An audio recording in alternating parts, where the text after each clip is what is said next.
Assalamualaikum warahmatullahi wabarakatuh. Saya Ruzan Fauzananta.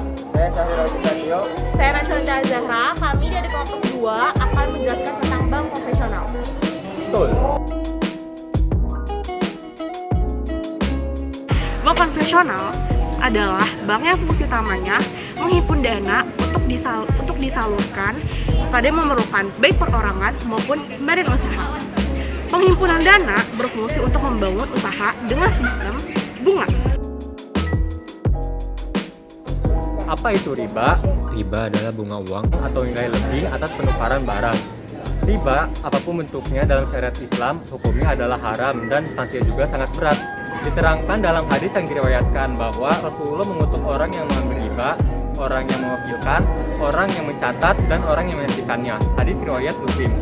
Dengan demikian, semua orang yang terlibat dalam riba walaupun hanya sebagai saksi terkena juga dosanya.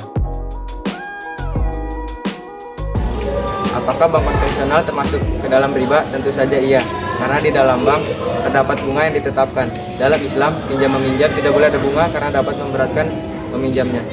Maka dari itu, bank konvensional termasuk ke dalam riba. Macam-macam riba. Yang pertama, riba fadli adalah pertukaran barang sejenis yang tidak sama timbangannya.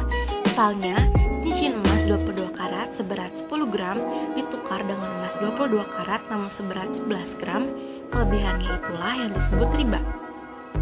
2. Riba kordi adalah pinjaman meminjam dengan syarat harus membeli kelebihan saat mengembalikannya.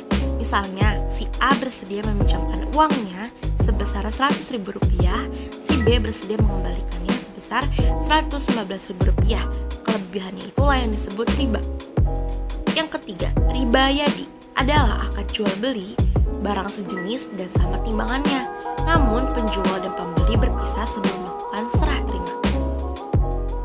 Terakhir, riba nasi'ah adalah akad jual beli dengan penyerahan barang beberapa waktu kemudian, misalnya membeli buah-buahan yang masih kecil-kecil di pohonnya, kemudian diserahkan setelah besar atau setelah layak dipetik.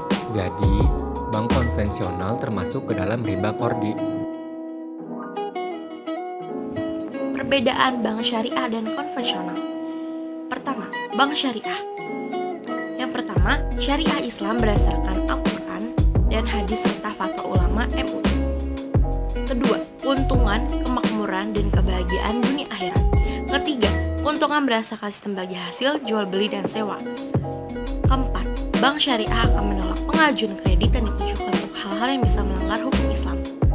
Sedangkan bank konvensional, yang pertama, hukum positif yang berlaku di Indonesia, perdata dan pidana. Kedua, keuntungan kebahagiaan dunia semata. Ketiga, keuntungan berdasarkan sistem bunga. Keempat, penyaluran kredit pada bank konvensional bisa dilakukan pada berbagai bisnis yang dianggap aman dan menguntungkan selama tidak menyalahi aturan dan hukuman yang berlaku. Itu saja pembahasan dari kami. Kurang lebihnya mohon maaf. Wassalamualaikum warahmatullahi wabarakatuh. Dadah. Ayo.